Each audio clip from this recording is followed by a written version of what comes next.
13 juin. 1er Roi, chapitre 11, verset 1 à chapitre 12, verset 19.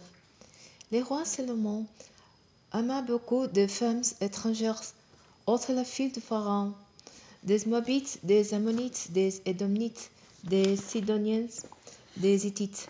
Elles venaient de ces peuples étrangers au sujet desquels l'Éternel avait dit aux Israélites: Vous ne vous unirez pas à eux, et ils ne s'uniront pas à vous. Sinon, ils détourneront votre cœur et vous entraîneront à adorer les dieux. Or, c'est précisément à des femmes de ces peuples là que Salomon s'attacha, entraîné par l'amour. Il eut 700 épouses de rang princier et 300 épouses de second rang, et toutes ces femmes détournèrent son cœur. En effet, lorsque Salomon fut devenu vieux, ces femmes détournèrent son cœur vers des dieux étrangers, de sorte que son cœur n'appartint plus sans réservé à l'Éternel son Dieu, à la différence de son père David. Il pratiqua les cultes d'Astarté, le décès des Sidoniens et celui de Milcom, l'idole abominable des Ammonites. Il fit ce que l'Éternel considère comme mal, car il n'obéit pas pleinement à l'Éternel comme l'avait fait son père David. À cette époque, Salomon bâtit sur la colline à l'est de Jérusalem un autre lieu pour Kémos, l'idole abominable de Moab, et pour Milcom, l'idole abominable des Ammonites. Il fit de même pour toutes ces femmes étrangères, pour qu'ils puissent offrir des parfums et des sacrifices à leurs dieux. L'Éternel, qui était apparu 2 fois à Salomon, s'irrita contre lui, parce que son cœur s'était détaché de l'Éternel, le Dieu d'Israël. Il lui avait pourtant donné des ordres sur ce point, lui défendant de s'attacher à des dieux étrangers, mais seulement désobéit aux ordres de l'Éternel.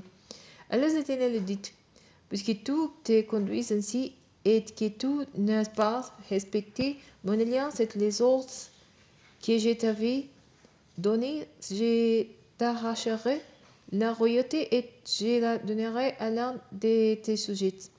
Toutefois, à cause de ton père David, je n'accomplirai pas cette menace de ton vivant, mais j'arracherai le royaume à ton fils. Encore, je ne lui enlèverai pas tous les royaumes, je lui laisserai un tribu à cause de mon serviteur David et à cause de Jérusalem, la ville que j'ai choisie.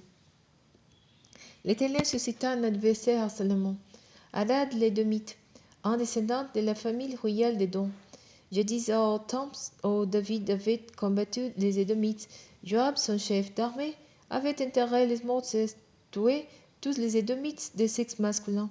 Il était resté pendant 6 mois avec toute l'armée d'Israël en Édom, jusqu'à ce qu'il eût exterminé tous les Édomites de sexe masculin. Hadad, qui à l'époque était un jeune garçon, avait cependant reçu à son fruit en Égypte avec cause d'Édomites, serviteurs de son père. Ils quittèrent la région des Madians et traversèrent le désert des Parans. Ils entraînèrent avec eux quelques hommes des Parans, puis se rendirent en Égypte, chez le Pharaon, roi d'Égypte. Celui-ci fournit à Hadad une maison, lui donna de quoi vivre et lui fit présent d'une terre. Hadad gagna la faveur de Pharaon au point que celui-ci lui accorda pour femme sa belle-sœur, c'est-à-dire la sœur de la reine Taphnes. Elle lui donna un fils qu'il appela Genubath. La reine Taphnes l'éleva dans le palais du Pharaon avec les fils du roi. En Égypte, Hadad apprit que David était mort et que Joab, son général, était également mort. Il demanda au Pharaon l'autorisation de retourner dans son pays. Le Pharaon lui dit: Pourquoi veux-tu rentrer chez toi? Qui te manquait-il auprès de moi? Rien, lui répondit Hadad, mais laissez-moi quand même partir. Dieu suscita un autre adversaire à Salomon, Réson, fils d'Eliada, qui s'était enfui de chez son maître Hadadézer, roi de Tsoba. Réson avait rassemblé des partisans autour de lui était devenu le chef des bandes au temps où David avait massacré les troupes de son maître. Hesson et ses hommes marchèrent sur Damas, s'installèrent et y prirent le pouvoir. Hesson fut l'adversaire d'Israël durant toute la règne de Salomon. Pendant qu'Adad s'acharnait contre Israël, Hesson, devenu roi de Syrie, eut aussi de la haine à l'égard d'Israël. Jéroboam, fils de Nebat, un Ephratien, de Tsereda, fils d'un veuve nommé Tseroa, qui avait été au service de Salomon, se révolta contre le roi dans les circonstances suivantes. À l'époque où Salomon faisait aménager les abords du palais pour des sculptures en terrasse et réparer une brèche dans les remparts de la cité de David, son père, si Jéroboam était un jeune homme énergique et capable. Salomon avait remarqué comment il exécutait son travail et lui avait confié la surveillance de toutes les corvées exécutées par les hommes des tribus issues de Joseph. À cette époque-là, Jéroboam sortit un jour de Jérusalem et fut abordé en chemin par les prophètes Aya de Silo, vêtus d'un manteau neuf. Ils étaient tous deux seuls dans la campagne. Aya prit les manteaux neufs qu'il portait, les déchira en 12 morceaux et dit à Jéroboam: Prends pour toi 10 de ces morceaux, car voici ce que déclare l'Éternel, le Dieu d'Israël. J'ai décidé d'arracher le royaume à Salomon et de te confier 10 tribus.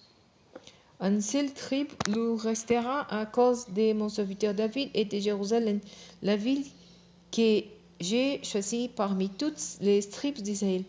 Je ferai cela parce que les Israélites m'ont abandonné et se sont prosternés devant Astarté, la déesse des Sidoniens, devant Chemos, le dieu des Moab, et devant Milcom, le dieu des Ammonites. Et parce qu'ils n'ont pas suivi les chemins que je leur ai prescrits pour faire ce que je considère comme juste et pour obéir à mes ordonnances et à mes lois comme l'a fait David, le père de Salomon. Toutefois, ce n'est pas ce dernier que je la déploierai de la royauté. Je le laisserai régner jusqu'à la fin de sa vie à cause de mon serviteur David que j'ai choisi et qui a obéi à mes commandements et mes ordonnances. Mais je reprendrai la royauté à son fils et je te donnerai 10 tribus. Laissant une tribu à son fils, afin que mon serviteur David ait toujours un de ses descendants qui règne devant moi à Jérusalem, la ville que j'ai choisie pour y établir ma présence. Quant à toi, je te ferai roi et tu régneras comme tous les désirés d'Israël. Si tu obéis à tout ce que je t'ordonnerai, si tu suis les chemins que j'ai prescrits et si tu fais ce que je considère comme juste en observant mes ordonnances et mes commandements, comme l'a fait mon serviteur David, je serai avec toi. Je ferai de toi le chef d'une dynastie durable comme je l'ai fait pour David, et je le confierai à Israël. J'humilierai ainsi les descendants de David, mais ce ne sera pas pour toujours. Par la suite, Salomon chercha à faire périr Jéroboam. Alors Jéroboam s'en alla et s'enfuit en Égypte pour se réfugier auprès de Sidak, roi d'Égypte. Il resta jusqu'à la mort de Salomon. Les autres faits et gestes de Salomon, toutes ses réalisations et sa sagesse sont cités dans le livre des Annales de Salomon. La durée du règne de Salomon à Jérusalem sur toute Israël fut de 40 ans. Après cela, Salomon rejoignit ses ancêtres décédés et fut enterré dans la cité de David, son père. Son fils Roboam de succéda sur le trône.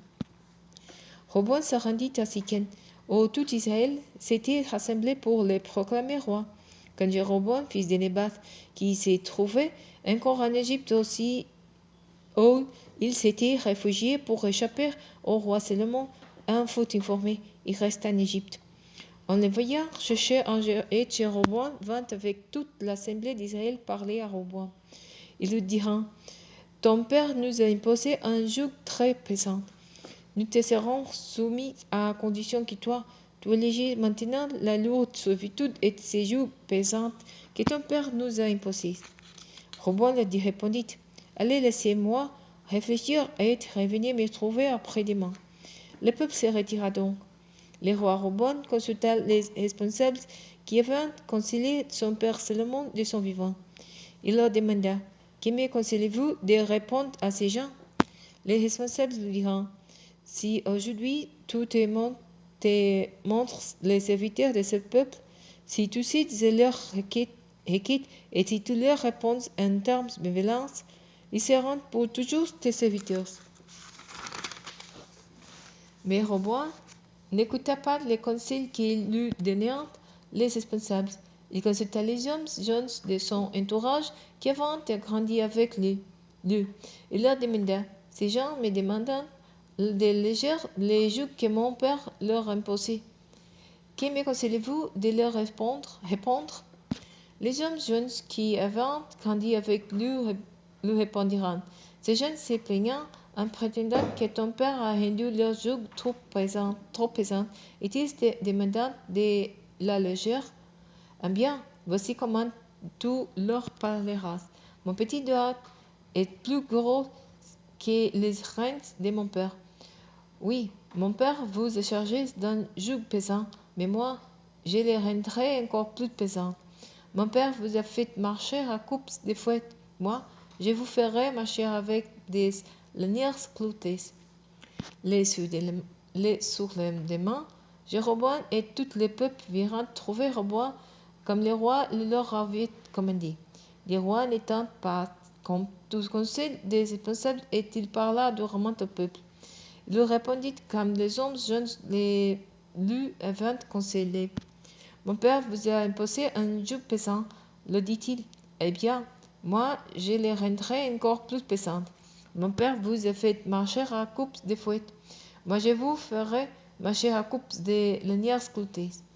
Le roi refusa donc de tenir compte des revendications du peuple, car l'Éternel dirigeait les cours des événements pour accomplir ce qu'il avait annoncé à Jéroboam, fils de Nébat, par l'intermédiaire d'Aya de Silo.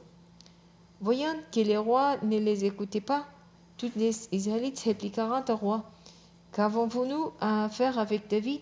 Nous n'avons rien à voir avec les fils d'Isaïe. Retournons chez nous, gens d'Israël. Quant à toi, descendant de David, tu n'as qu'à t'occuper de ta propre maison. Et les Israélites rentrèrent chez eux.